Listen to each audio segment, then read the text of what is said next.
Long before Columbus, they came from the sea. Warriors in wolfskin, builders of longships, sons of Odin. The Vikings reached the shores of North America around the year 1000, but they didn't come alone, and the land wasn't empty. This is the true story of Leif Erikson, Bjorn Thorvaldsen, and let's not forget Thorstein Karlsefni, Norse explorers who dared to claim the New World, and the fierce indigenous resistance that sent them home. Leif Erikson, son of Eric the Red, grew up in Greenland, but in the year 1000, he followed rumors of a mysterious land to the west, what we now call Newfoundland, Canada. He called it Vinland, the land of wine, a place of freedom, a place of future. They had never seen land like this. It stretched beyond their maps, endless forest, rivers that ran deeper than any in Greenland, and a silence so thick it felt like being watched. The sagas say they found wild wheat in the meadows, grapes on the vine. Game so tame it walked into campfires. Here the land did not echo with the names of Norse gods, that it did not know Thor or Odin or the weight of iron. It was older than their myths, quieter than their prayers. The trees were different, the birds strange, the stars unfamiliar. This was not a place to conquer. It was a place to approach slowly, like a sleeping giant. The land had its own voice. It didn't speak in words, but in shadow and sound. It had been lived in, hunted, loved, fought over. To the Norse, this was the edge of the world. To the people already here, it was the center of everything. Leif built houses, stayed through the winter. He returned to Greenland with no gold, only stories. Stories that would soon be overshadowed by blood. Leif's brother Thorvald called in some sagas. Bjorn Thorvaldsson was the next to seek glory in the strange land of Vinland. He led a group of Vikings south from Leif's camp, anchoring in a lush fjord. They thought the land was theirs for the taking. After weeks of exploring Vinland's wooded shores, Thorvald and his crew had seen no people, only forest, animals, and fog. But the land wasn't empty. One morning they saw the huts, small shelters tucked between the trees. Abandoned, a sign they were not alone. They spotted a group of indigenous people, likely ancestors of the Beathok. Thorvald gave the order. Destroy them. He wanted no threats at their back. The Norse ambushed them, ending several, but the next day the native warriors returned. And this time they fought back. They came at dawn. Dozens of warriors in painted hides, wielding spears and bows. Their feet barely touched the earth. The Vikings fought as they always had, steel to steel, shield to shield. But this was no raid. This was a war for survival. Then, from the woods, a single arrow. It lodged beneath Beathok's ribs, the saga says, and he knew the wound was mortal. Thorvald died in the New World. The Norse buried him there. It was the first blood spilled between Vikings and Native Americans. Thorvald became the first European to die in North America, and his death would haunt the Norse forever.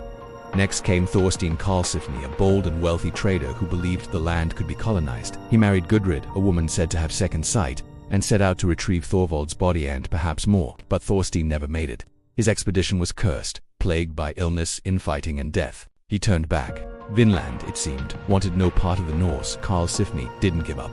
A few years later, he returned with 160 men, women, and children. They built a settlement, hunted and traded at first. The Norse and native peoples traded, but tensions grew over land, over misunderstandings, over fear. A bull escaped and frightened the natives. After that, many would not return to trade. The final straw was when one of them reached for something they did not understand, a Norse sword, a symbol of power and of war.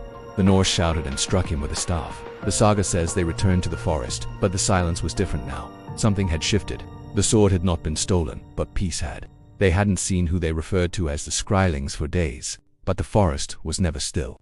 The silence was not peace, it was waiting. Eventually, one dawn, they came without fear, 100 strong, moving through the trees like smoke. The Norse fought as they always had, but this was not a raid. It was a reckoning. Karlsefni held the line, but Karlsefni knew the truth. The Norse were alone, far from home, outnumbered, surrounded. We must retreat to the ships, he said, or none of us will see Greenland again. After 3 years in Vinland, the Norse turned back. Not because they were weak, but because the land was not theirs, would not be taken. The Skrylings had made their message clear, and so the Vikings left, their dreams buried beneath the forest, and their dead beneath the soil. The swords were buried, the ships vanished into the sea, and the forest closed behind them. Leif Erikson discovered a new world, but not for the taking. Karlsefni fled it, and Bjorn Thorvaldsen was buried beneath it. For centuries, the sagas were dismissed as myth, explorers reaching the edge of the world, just stories told by firelight. But in 1960, everything changed. At the northern tip of Newfoundland, Canada, archaeologists unearthed something buried beneath centuries of grass and silence. The remains of Norse longhouses, just like the sagas described. They found iron nails, a bronze cloakpin, and even a soapstone spindle whorl. Tools not native to this continent. The site matched every detail of a Norse encampment, down to the blacksmith's forge, where they once shaped iron.